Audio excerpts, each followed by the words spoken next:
হরিশ গাড়োয়ানের দুই গরু।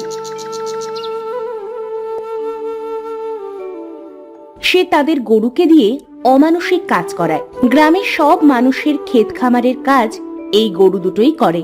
একদিন দুই গরু তাদের নিজেদের ভেতরে দুঃখ করছিল। মালিক আমাদের দিয়ে যে পরিমাণ খাটায়, আমরা যে দিন দিন খুব দুর্বল হয়ে যাচ্ছি। কি আর বলবো, মালিক আমাদের খাবারও তো পর্যাপ্ত পরিমাণ দেয় না। জানিস, আমার আজ মাঠে যাবার কোনো ইচ্ছে নেই। ইচ্ছে নেই বললে হবে? ইচ্ছা না থাকলেও যে আমাদের যেতে হবে। এই যে দুই নবাব, এই সারা দিন খাওয়া আর শোয়া। এই চলো, এবার মাঠ থেকে দিনেশের সরিষা এনে দিতে হবে। এমন সময় হরিশের মেয়ে এসে বলল, দাঁড়াও বাবা, মিঠু আর সোনুকে এই সকাল সকাল কিছু খাইয়ে নিয়ে যাও। এদের যদি ভালোভাবে খেতে না দাও তবে এরা কাজ করবে কি করে? এই অবলা প্রাণীদের বেশি খেতে দিতে নেই মা। এই এদের দিয়ে কাজ করাতে হবে বেশি, আর খেতে দিতে হবে কম, বুঝলে? বাবা, আমাদের মিঠু আর সোনুর দিকে তাকিয়ে দেখো, এদের গায়ে হাড় ছাড়া মাংস নেই। সে যাই হোক, এবার আমায় বের হতে হবে। তা হ্যাঁ রে মা, গোলুই কোথায় গেছে রে? ভাই তো বাড়িতেই ছিল, কিন্তু এখন যে কোথায় গেল জানি না। আচ্ছা, তোরা বাড়িতে থাক, আমি গাড়ি নিয়ে বের হলাম। হরিশ তার গাড়ির সাথে গরু দুটোকে বেঁধে বের হলো মাঠের উদ্দেশ্যে। রাস্তা দিয়ে যাবার সময় হঠাৎ মিঠু রাস্তায় বসে পড়ল। হরিশ মিঠুর পিঠে একের পর এক বাড়ি দিচ্ছে উঠানোর জন্য। কি জ্বালায় পড়লাম রে বাবা! এই অলস মিঠু তো বসে পড়লো, ওঠাতেই তো পারছি না। এই ওঠ ওঠ ওঠ বলছি, ওঠ। কি রে মিঠু, বসে পড়লি কেন? মালিক তো তোকে খুব মারছে। কি করব বল, পায়ে যে আর বল পাচ্ছি না। কষ্ট করে ওঠ মিঠু, না হলে মালিক কিন্তু তোকে মেরেই ফেলবে। হরিশ মিঠুর ঘাড়ে একটা বাড়ি দেওয়ায় মিঠু প্রচন্ড ব্যথা পেয়ে সেখান থেকে উঠে দৌড়তে লাগলো।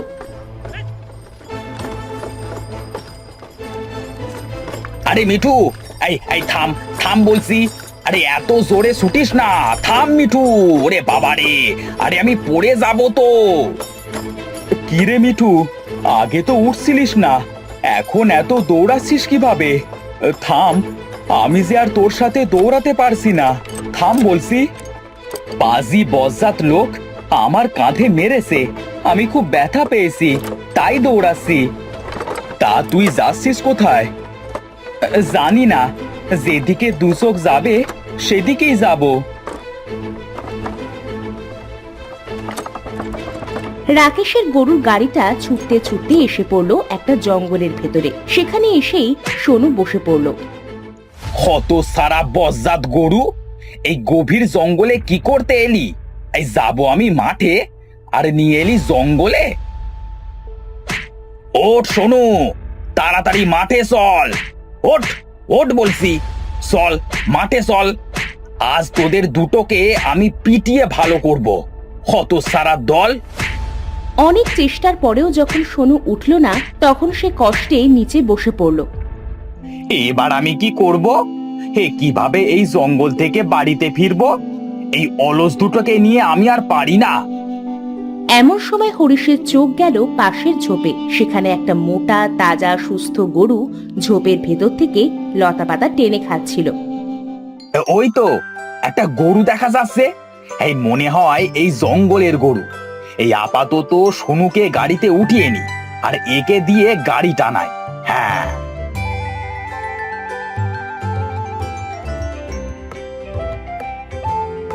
এই চল চল, আজ থেকে তুইও ওদের সাথে কাজ করবি। চল এবার বাড়িতে ফিরি।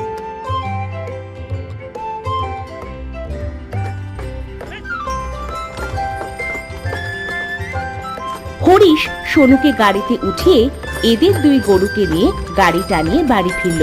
এত সুন্দর একটা মোটা তাজা গরু দেখে হরিশের ছেলে মেয়ে ছুটে এসে বলল, বাবা বাবা, এই গরুটা কোথায় পেলে? গরুটা দেখতে খুব সুন্দর। বাবা, আজ থেকে কি এটাও আমাদের গরু? হ্যাঁ বাবা, আজ থেকে এটা আমাদের নতুন গরু। এই দুটো বজ্জাত ছুটতে ছুটতে জঙ্গলে চলে গেছিল, আর সেখানেই পেয়েছি একে। হ্যাঁ, খুব ভালো হয়েছে বাবা। এর নাম আজ থেকে রানী রাখলাম, একদম রানীর মতো দেখতে।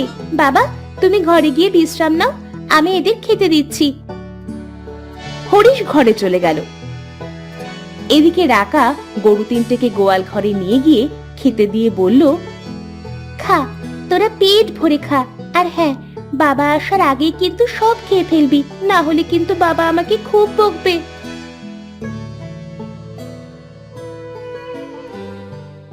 কি গো, এই তোমরা দুজন এত তাড়াতাড়ি খাচ্ছ কেন? মনে হচ্ছে জীবনেও কিছু খাওনি। দুদিন যাক, তুমিও আমাদের মতোই খেতে চাইবে, কিন্তু পাবে না। কথা না বলে তাড়াতাড়ি খাও। আমাদের মালিক কিন্তু খুব কিপটে, আমাদের খেতে দিতে চায় কম আর খাটায় বেশি। ও, এই কথা। আমি তো অনেক কাজ করতে পারবো, তোমাদের মতো দুর্বল না, বুঝেছো? হ্যাঁ ভাই, সময় হলে দেখা যাবে। আর কথা না বলে খেতে শুরু করো। পরের দিন হরিশ রানী আর মিঠুকে বলল, আজ কাজে মিঠু ও রানী যাবে। সোনু একটু অসুস্থ, ও আজ বাড়িতে থাকুক। চল তোরা, গাড়ির কাছে চল। উফ, আজ আমি খুব বাঁচা বেঁচে গেলাম। আজ আমার ছুটি, আজ আমি নাক ডেকে ঘুমাবো। এদিকে হরিশ তাদের দু গরুকে নিয়ে মাঠে চলে গেল।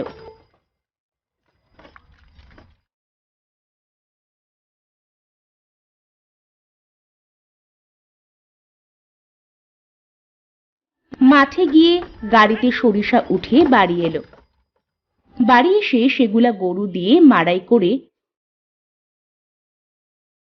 গরু দুটোকে গোয়াল ঘরে বেঁধে রাখলো। খুব তৃষ্ণা পেয়েছে, সেই সকাল থেকে খাটছি, আর পারছি না।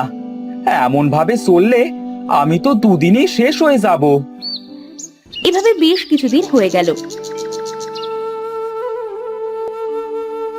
রানীকে দিয়ে দিন রাত পরিশ্রম করানোর জন্য রানী খুব অসুস্থ হয়ে পড়ল। সেদিন হরিশ এসে তাদের 3 গরুকে বলল, এই চল, আজ তোদের 3 গরুকে দিয়ে জমিতে চাষ দেওয়াবো। হরিশ তার 3 গরুকে নিয়ে মাঠে গেল, কিন্তু মাঠে গিয়েই রানী সেখানেই শুয়ে পড়ল। হরিশ রানীকে বেধম ভাবে মারতে লাগলো, কিন্তু কোনো মতেই রানী আর উঠল না। সেদিন হরিশ রানীর পরে রাগ করে বাড়ি ফিরে এলো। তোরা আজ বাড়িতেই থাক, কাল যাব তোদের নিয়ে মাঠে।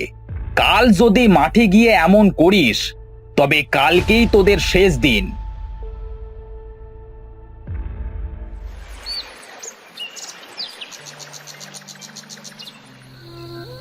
আমাদের মালিক আমাদের উপর খুব নির্যাতন করে, এর হাত থেকে বাঁচতে হলে আমাদের পালাতে হবে।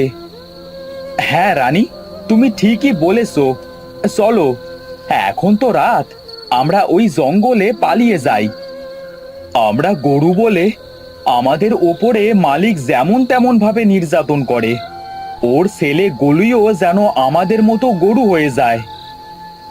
এই কথা বলে তারা 3 গরু সেখান থেকে পালিয়ে জঙ্গলে চলে গেল।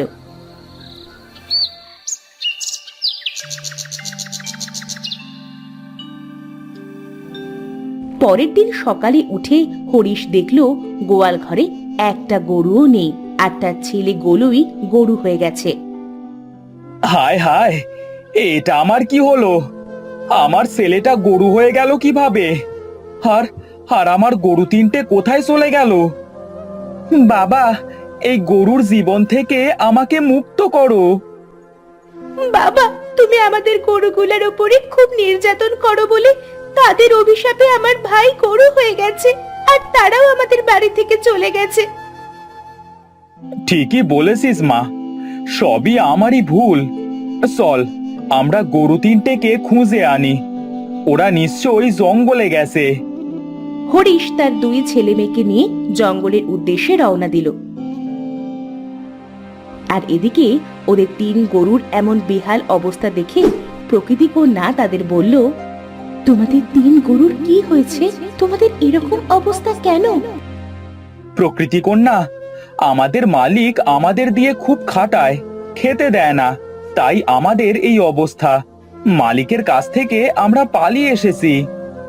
প্রকৃতি কন্যা তার জাদু শক্তি দিয়ে একটা সবুজ গরু, একটা সাদা গরু আর একটা সোনার গরু বানিয়ে দিল। তোমরা মালিকের কাছে ফিরে যাও। তোমরা একজন ফসল দিবে, একজন দুধ দিবে আর একজন সোনা দিবে, তাহলে তোমার মালিক তোমাদের দিয়ে আর খাটাবে না।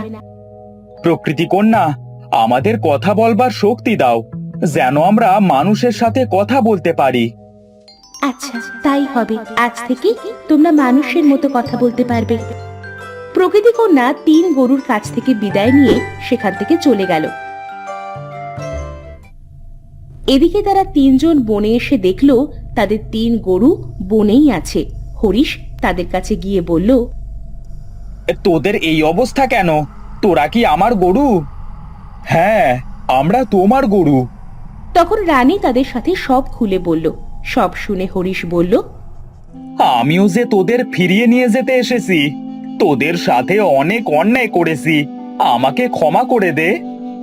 তোমাকে আমরা ক্ষমা করে দিয়েছি, আর গলুইয়ের ওপর থেকে আমরা আমাদের অভিশাপ উঠিয়ে নিলাম।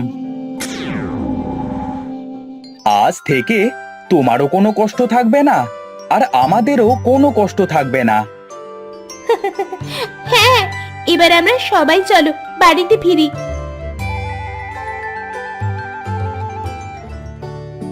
এরপর থেকে হরিশ সোনুর কাছ থেকে দুধ নিত, মিঠুর কাছ থেকে তরকারি নিত, আর রানীর কাছ থেকে সোনা নিয়ে সে অনেক ধনী হয়ে গেল। আর তারা সবাই সুখে শান্তিতে দিন কাটাতে লাগলো।